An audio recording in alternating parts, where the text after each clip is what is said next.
elikadurei buruzko ñabarduratan, adibidez, bazkaltzen zunin, non eoten zazu, nola eseitzen za, edo zuti bazkaltzen zu. Bazkaia prestatzen zunin, edo ordaintzen zunin, edo ez dakit nola egiten zuntzuk, nola da zure presentzia? Zurekiko maitagarri zaude, inguruarekiko maitagarri zaude, eskertzen zu jaten zuna? Roitu ez pazu eskertzen, ez zaudela orain. Iaia fijo, hoi da, sensoretako bat.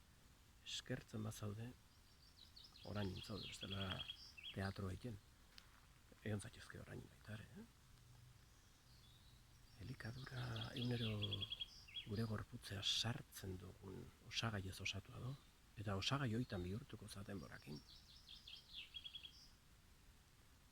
Proposamena hoi zaintzia da, noski.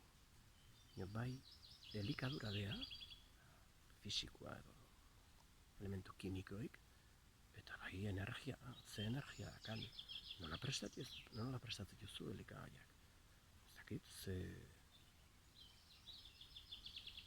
kontu neukitzen zu prestatzeko.